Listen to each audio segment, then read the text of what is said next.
Hey, welcome back to the channel. Thank you all for tuning in today. My name is Jeremy. I am the Stock Brother, and this is the Stock Brothers channel. Today, we're going to be talking about a couple things. I've been getting some serious questions on this particular subject, and so I wanted to hit on it here today. Real estate versus the stock market. We're going to get a lot of information in today's video, so we're going to try to get it in quick, fast, and in a hurry. Just keep in mind that I'm not a financial advisor. I'm here to educate, entertain you, and hopefully you can get a lot of value out of my videos. This is going to be one of those ones you want to kind of log in and kind of archive and make sure you can go back to it in regards to this subject. Let's get into the video here. Again, smash the like button. Subscribe to the channel if you like the content, and hit the notification bell, and you'll know whenever I put another video out. And let's get into it here. Thank you very much. Oh, also leave a comment down there in the comments if you got a question or anything at all about whatever I have on the channel. Don't hesitate to leave a comment down there. All right, let's get into this. When you talk about real estate, we're going to talk about the physical real estate. I'm sure everybody knows what physical real estate is. It's just owning a property, owning a house, owning a piece of property. When you own that real estate, you go and they give you a bundle of rights, and you got the right to own it, to possess it, to change it, to do whatever. When you talk about owning real estate. On the other hand, when you jump into the stock market, you own equities. So you don't really own any tangible assets or something that you can grab, hold on to, like physical real estate. It's more, I mean, in the stock market, it's basically a bunch of certificates. It's paper ownership in a way. So a lot of people think that that's a bad thing, whatnot. It is in some cases, but I mean, you can kind of take your own opinion. So when it comes to that, that's kind of how it differs when you talk about physical real estate and when you talk about the stock market. Now, when you get into the real estate market, or when you want to invest in real estate, what you do is for the most part you save up your money, and you try to get a down payment together in order to buy real estate. So the thing about when you buy the real estate, though, there's a lot of different pros and cons that a lot of people don't know about. You have a lot to deal with. First of all, you have to save your money, get your money together for your down payment on the real estate. Then you have to deal with a bunch of different entities. You have to deal with a bunch of people in order to get this process done. You have to deal with title companies, mortgage companies or finance companies. You got to deal with real estate brokerages. There are a lot of different entities that you have to deal with, a lot of different paperwork and different things that you have to deal with in order to obtain that property. With the stock market, on the other hand, all you have to do is, I mean, really, first of all, there's nobody to deal with but you. You make all the decisions. You decide when you want to buy. You decide when you want to sell, and that's how the stock market is. You don't have to worry about any other entities. Now, don't get me wrong. You have to go to your platform or your whichever one it is in order to make the trade. So, but for the most part, they are pretty much hands off. You pretty much do it yourself. So when it comes to the stock market, there are ways to invest in real estate in the stock market a lot of people might not know about. It's called investing in a REIT. You might have heard that term before. A REIT is basically a real estate investment trust. That's what REIT stands for, real estate investment trust. The real estate that a REIT buys, they lease it out to a company or a business or someone who is going to make money on that.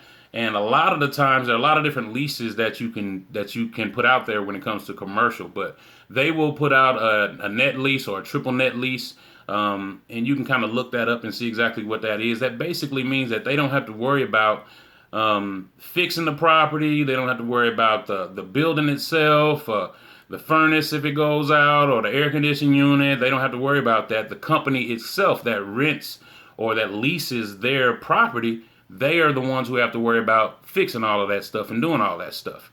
On the other hand, when you own physical real estate and you are a landlord, you have all of those different things to worry about. You got to worry about fixing the furnace, fixing the roof, all of the real property, the stuff that is actually attached to the property, you have to worry about fixing. That's not on your tenant. That's on the landlord to fix. So you have to worry about that. Also, with physical real estate, you have to worry about getting your money from the tenant.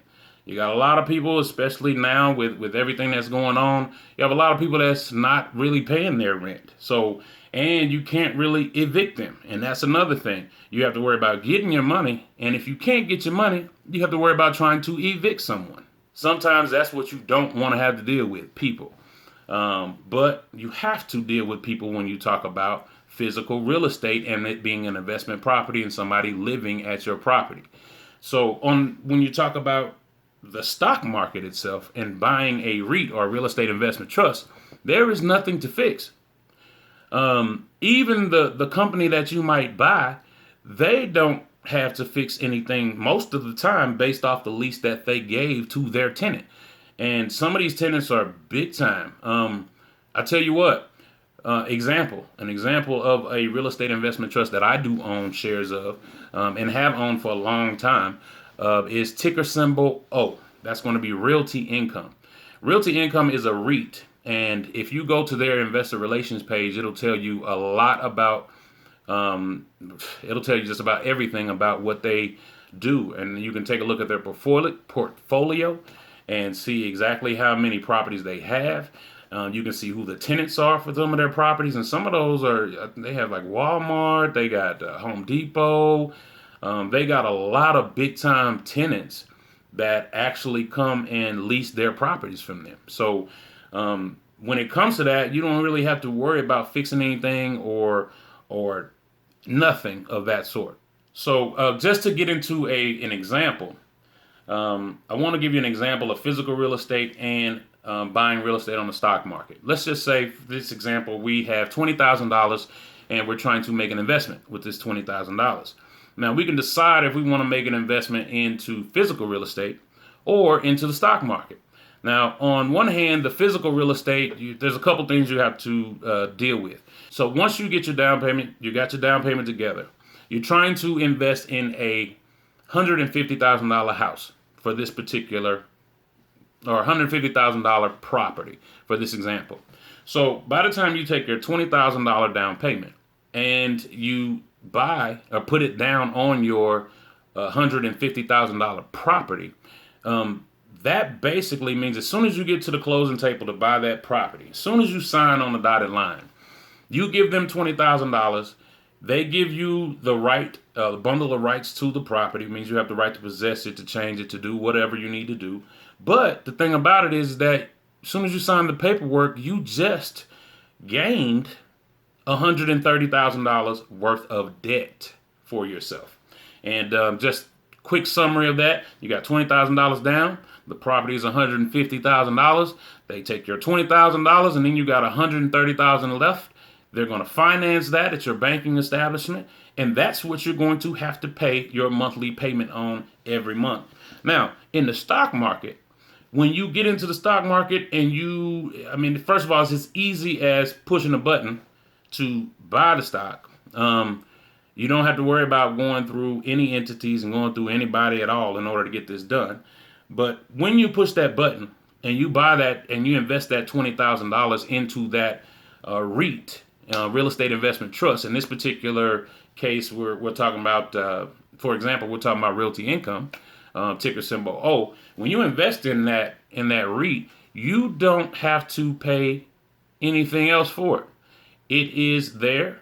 It is at that point it's passive, and it's passive income, because remember, when you talk about a REIT or a real estate investment trust, they have to, or it's mandated by the government that they pay out 90% of their income to shareholders in the form of dividends.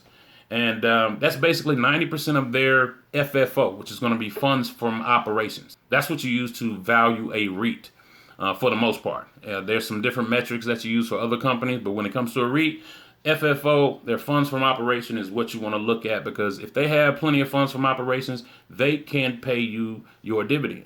So with Realty Income, they give you a 5% dividend every year. Now, a dividend is basically a cash distribution from the company for you holding their stock. So they give you a dividend of 5% every year, which is annually. Not to mention this, the dividends in this particular example for Realty Income, they are a monthly dividend paying company. So when you put your $20,000 investment into it, right, you're going to get 5% annually off of your money, which is basically about $1,000 out of your $20,000 investment. So out of that $1,000, if you want to break that down because it pays you monthly, I think it's about $83 a month, something along those lines. $83, $84 a month. Now, with the real estate and with the physical real estate, you might go and you might rent the property out, right? Say you rent the property out for $500 a month. Well, you are paying your lien holder or the banking establishment that financed that other $130,000 for you. You have to pay them $400 a month back in mortgage payments. So you're making on average, well, every month you're making about $100 a month. The thing about it is you still have $130,000 worth of debt to pay for. When it comes to owning the REIT, you don't have any debt you have to pay for, and they're going to pay you $83, if not, I think it's $83.33 or something like that. They're going to pay you that amount of money every month just for holding the stock. Now, the price could go up and it could go down. That's one of the differences between the pros and cons of investing in the stock market and physical real estate, because people say the stock market can go all the way down to zero. Yes, it can. The odds of it going down to zero is slim if you are picking the right companies, if you know how to buy the right companies. You've done all of your research, you've done all of your due diligence before you hit and click the button to buy it.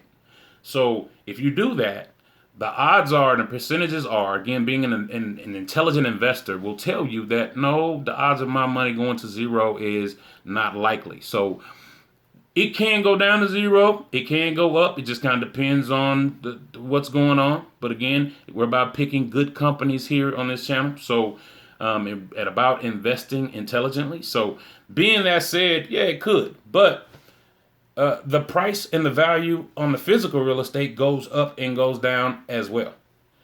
Just the same. One other thing is when you talk about liquidity, and when you talk about or liquidating is the word I'm looking for. When you talk about liquidating or selling the property to try to turn your asset or your investment into cash, when you talk about physical real estate, it's not easy. You have to put the property on the market. You got to make sure it's cleaned out. You have to show it. You have to, and then once you put it on the market, it could take a year and a half, 6 months to sell before you can even get your money back on that particular property.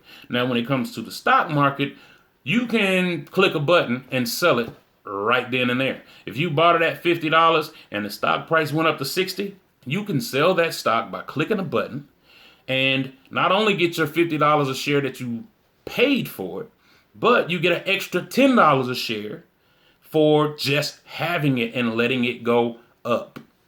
So, not to mention, you get your dividends on a monthly basis. In this particular example with Realty Income, you get your dividends on a monthly basis for holding the stock as well. So, that's just a little bit about the pros and cons and the differences between owning physical real estate and owning a REIT or a real estate investment trust through the stock market. We can get into this a little bit more in depth if you like. Hopefully I've covered some things, some different pros and cons, and hopefully I've given you some value, something that you can take and think about, something to think about when you get ready to invest. So thank you for watching the video. Please, again, smash the like button, subscribe to the channel. It helps greatly. So if you want some more information on what something is, you can always go to my other series that I have here on the channel. It's called the What Is series. And you can check out some of those videos. It'll give you some definitions on some terms and different things in the market that you can use for your stock market journey. So take a look at that.